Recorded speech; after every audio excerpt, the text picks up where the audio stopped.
All right. Well, hello, everybody. Hello. Welcome to Chicago. I love saying that. It never gets old. That was a great setup for us because you and I have a lot to talk about.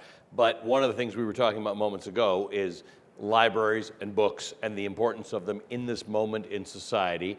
And one of the things that you get to do right now, one of the things you're involved in at the moment, involves the provision and building of a beautiful public library in this city. And that, as I was saying to you, in and amongst all of the things you're doing, is a really big deal right now. It is a very big deal, and it is by design. What Allie's talking about is the Obama Presidential Center. I hope many of you are going to have a chance while you're here. Yes, you can give a shout out to it. To take a little trip down to the south side of Chicago, just a little 19.3 acre site in the midst of Jackson Park, a nationally recognized landmark park, right on Lake Michigan near the Museum of Science and Industry. And in addition to being a presidential museum, which is terrific, we're going to have a Chicago Public Library, we're going to have an athletic center, a forum building for gatherings large and small. And the reason why the library was so important to the Obamas is that we want the children in the neighborhood in which we will be located, which is about 1.5 miles from where we both live now, 1.5 miles from where I grew up, to feel welcome on this site, that this site is not some ivory tower separated from the south side. It is woven into the fabric. And what better way to do that than to provide young people an opportunity to read and to learn and to listen and to communicate and develop relationships with one another. And I know this is it's not meant to you to be a political exercise, but the idea that you're having a library... When did reading become political? Right. I mean, didn't we all learn to read? So right. Why is it suddenly a political thing, right? But that's the weird part, that it is. You're doing things that are so crucial to the moment that we're in society. Put aside the library, which is an amazing thing, to be creating libraries, not the presidential library, but a public library even. But there's also this community that you're building in here. It's positioned geographically and being built in a way that is meant to be a center for community, because there are things that you think we need to solve, that having places that people can come to and enjoy and be part of can help us solve some of these polarizations that we're living through. Well, to your point, at a time when we are totally polarized and this feeling of kind of toxicity is permeating the ether, shouldn't we all have a place where we feel safe and where we can come and we can disagree without being disagreeable and learn to talk to one another again and develop relationships with the serendipity of a complete stranger who you happen to just come and share this space with? And I think, in a sense, we've lost our geographic spaces, and community has been rooted historically in space. We were talking backstage where I grew up in this neighborhood. If I went to the grocery store and got in trouble as a kid, my mom heard about it before I got home because we knew who owned the grocery store. Now you order your groceries online. And so what we want to do is to recreate in this place where Michelle Robinson grew up, where I grew up, where President Obama made it his new home when he came to Chicago, is to provide this kind of beacon of hope to the world, a real economic engine for the south side of Chicago, where we know that what we're doing is going to really help rejuvenate the entire south side. And our investment is going to leverage many more investments, not just financial investments, but investments in the human capital that live and work there and will be attracted to this community. And that's something else you're doing as part of the Obama Foundation, right? There are programs that you've got where you are also dealing with an issue of our time, and that is that we need these people who are sort of bridges to each other, who understand leadership in a society where sometimes leadership just looks like digging in on a particular side of an issue. So as part of the Obama Foundation, you've got a number of programs, but some of that is the building of leadership in a particular pattern. So the core of what we are doing is trying to inspire, empower, and connect the next generation to help people go back home and bring change home and improve their communities. And so we have leadership programs here in the United States, Asia, Africa, Europe, all designed to teach people how to lead in this new environment. And we are learning from our young leaders as well. They know a lot that we don't, but we want them to be empathetic. We want them to have integrity and character and listen. We're going to focus on how to rebuild the democracies both here and around the world that are, let's face it, very fragile right now. We've started having a democracy forum every year. We did disinformation and inclusive capitalism, and this year, pluralism. Look it up if you don't know what it means, but the whole point is in a democracy that is as richly diverse as ours, we have to make the space to listen to one another and maybe learn and maybe even change your mind and not get so dug in. And so this year we're going to focus on the importance of pluralism. We have leadership programs at Columbia and the University of Chicago, and then I'll go way back to when President Obama was in the White House and he created My Brother's Keeper, designed to improve the trajectory of the lives of boys and young men of color, now in our 10th year, and then also our Girls Opportunity Alliance to keep adolescent girls in school. All of these programs, so important to both Obamas to help the next generation have better tools to deal with the challenges that lead ahead. And oftentimes, we know what the solutions are. The question is there the will and the grassroots organization ready to move forward to push for those solutions that are out there? And we want to give them the tools to do that. I think it is worth digging in for, hi everybody, I just didn't notice so many people. There's a whole part of the room over there. You're there. I love you all, this is amazing.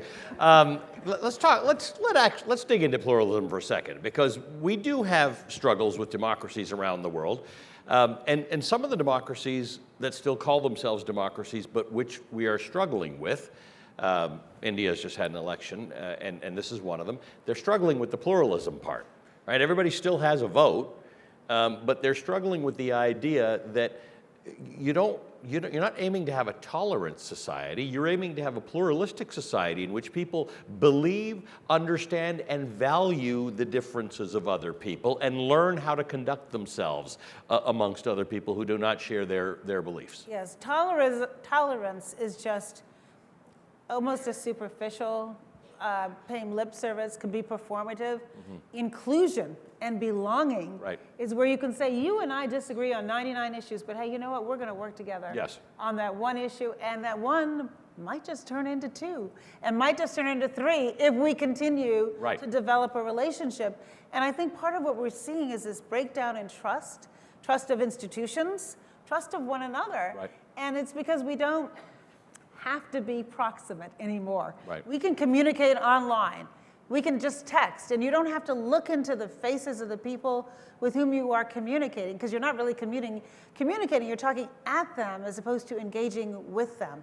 And you know, my young relatives who told me all the cool things I should know said something that wasn't cool. They were talking about ghosting people. I'm like, well, what is that? And it's like, well, you just stop talking and you ignore them.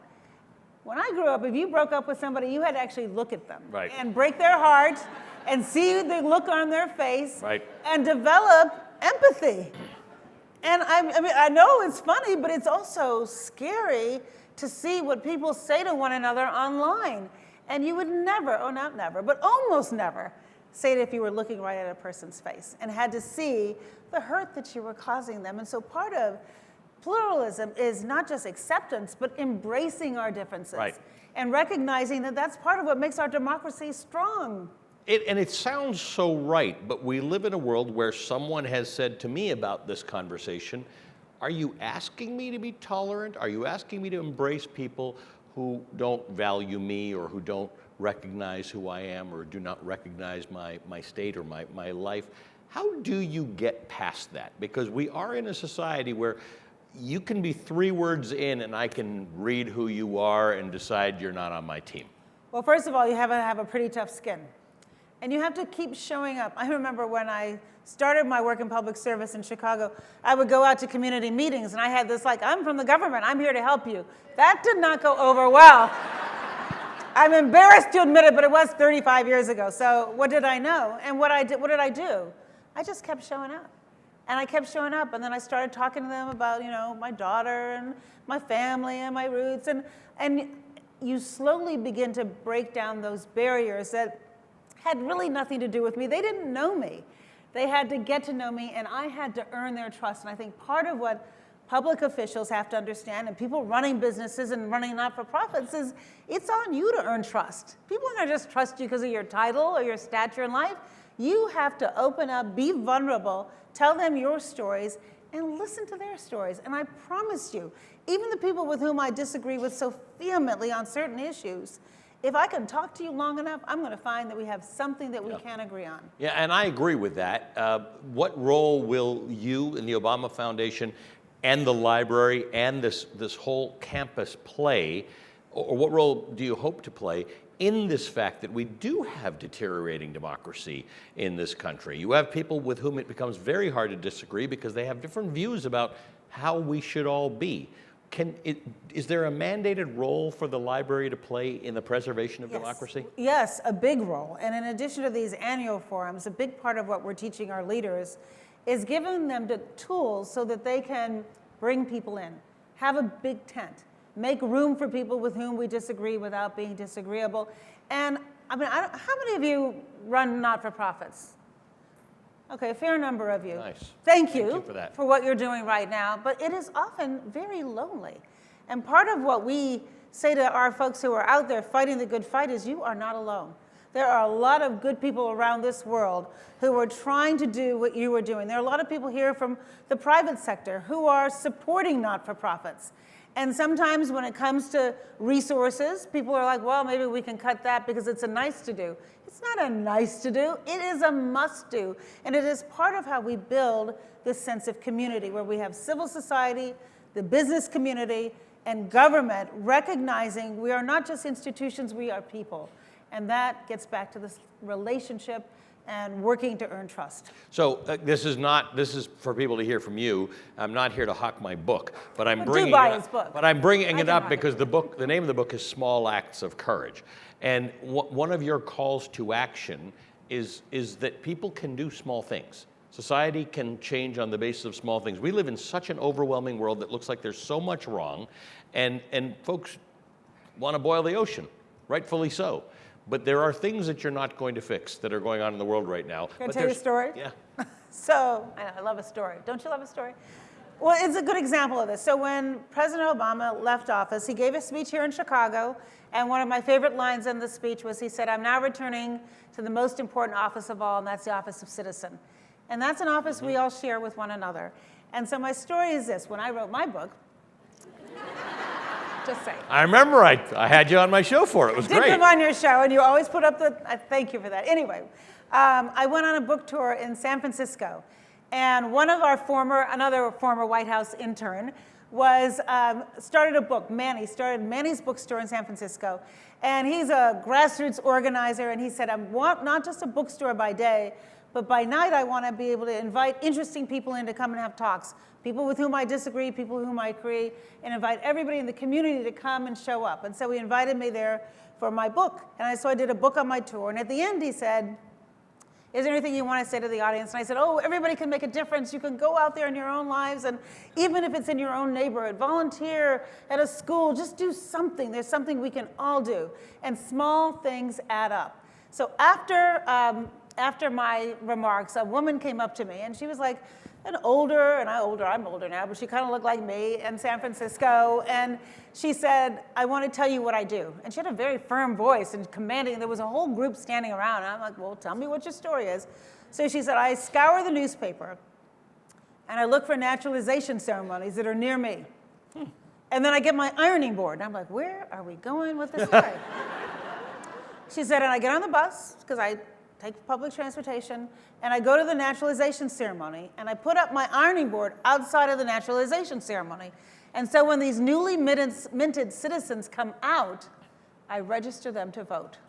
Because who wants to vote more than somebody who just became a citizen? That's right. You've abdicated your country, and you've just said you love this country. Yep. She said, that's what I do. And I thought to amazing. myself, if she can do that, we can all do something, right? I love that. That's amazing. That's amazing. All right. So clearly, this audience is in the mood for calls to action. What can you tell people, given everything you've done and everything you're involved in right now, that are actual activities to make the world a better place? What's the call to action to people in this room who want to do it in their communities, who want to do it right here in Chicago, possibly want to do it on the south side of Chicago? What do you ask for? Well, so first of all, while you're here today in this incredible forum where you're in a safe community because you're all with people who want to have an impact. And I think one of the challenges I've seen over the arc of my long career in this space is people not working together so that you leverage and have a bigger impact. And part of what we try to do at the foundation is take people who are currently serving 100 people. Let's take that to 1,000. Let's take it to 5,000. Let's take it to 100,000. Taking it to scale can't happen by yourself. You've got to cooperate with one another. You've got to find out what's your neighbor doing. How can I not just have my own little program that focuses on this slice, but takes a much more holistic view of how we impact a community, not just housing or a business here or a park there. How do we change the fabric to weave us back together again? And that will happen if you all talk to one another. And so take advantage of this incredible forum and have conversations with people with whom you have never worked together before. And I promise you, you're going to find some things that you can do in common. And that's how impact happens. You can't take it to scale unless you have that level of cooperation. And right now in this room, I mean, if everyone in this room just decided, hey, we're going to do this one thing together, we would make an impact. That's right. Well, you're the kind of person who has an impact on a lot of people, and you have for many, many decades. Oh, decades, yeah. But in all those, I mean that, I'm going somewhere with this. Okay. In all those decades, things have hopefully gotten better, but you were a standout by being a woman in that space of power, who has moved through and continued to use her power to do good. So for specifically a message for the women who are watching us here, what advice do you have for them? It's not easy, particularly if you're working moms. How many moms in the room? Okay, am I right? It is not easy. Children are hard to raise. They're very hard to raise when they are, but they do grow up. And that's kind of my point there, is it is a finite period of time. And I don't know about you, but I always felt like I wasn't a good enough mom, and I wasn't good enough at work, and I was trying to do everything and have it all, which meant doing it all myself. And when I finally dropped a gazillion balls, I started getting help. And I started saying, what can we do culturally and structurally to make it easier for women to thrive? And one of the things we can do is look out for each other, because there's safety in numbers. And I will say that, but it's not just the numbers, it's getting to know each other. I often tell this story about in the White House, even in Barack Obama's White House, we're raised by a single mom. Wife always was very successful professionally long before she became First Lady, 2 daughters. He's surrounded by women. So you kind of have him with, yes, I appreciate strong women. And yet we found that the women's voices in the White House who were in very senior positions were kind of shrinking early on. Now, we had a lot going wrong. We had the economy in free fall, healthcare crisis, 2 wars. We were busy. But I noticed that the women's voices were shrinking, and I said that to him. And long story, he brings us all to dinner, and one of the things he said, which I would say to all of you, is, hey, this is the White House. You can say this is about your organization. The stakes are really high. This isn't about us, it's about who we are here in service of. So I don't want you to become thinking that if somebody doesn't like your idea, or they talk over you, or they mansplain you, it's not about you. I want you to get in there and fight for your ideas, because your ideas will make me a better president. That was very empowering, but the story's not over. So at the end of the dinner, we're all like, yeah, the president told us to speak up, we gotta. And then he said, and if you don't find the culture is changing, tell Valerie, and we're going to have another dinner. We're going to fix this, because I am determined to have the kind of culture, and I have to be intentional about this. It's not going to just happen because I wish it to, or it would have. So what did we do? We started having dinner, the women, on our own, without him and without the men. And so what happened? We opened up and we told each other our stories. And we got to know each other, and we got to trust each other. And when you go into a meeting, and you see somebody that you broke bread with the night before, and you're a little nervous and a little intimidated, and they're nodding at me just like you're nodding at me right now, it is so empowering. And so take the time to develop the relationships with the women with whom you work, and then over time, we found that there were a few good men in there too. We let them in our tent, but the point is, you get the best out of yourselves when you feel safe and appreciated and included, and as though you belong. And you can't belong in spaces where you're not willing to open up and be vulnerable and let people know what makes you tick. And so when we begin our teachings at the Foundation for our young leaders, and we have them introduce themselves to their neighbor, their neighbor has to introduce them to the room. Ah, that's great. You listen a lot more carefully when somebody says up front, hey, you're going to have to be an active listener and get to know that person. Yeah. And so just little things like that you could do right here today. You know, when I interview fabulous, accomplished people like you, sometimes the advice portion gets a little pablum-y. This is what I love about you. It is always specific things that people are going to actually end up doing in the next 15 minutes. So I think that's amazing. That's my hope for you. Valerie, thanks a million. It is amazing to be Thank with you, everybody. Valerie Jarrett. Thank you. Look at that.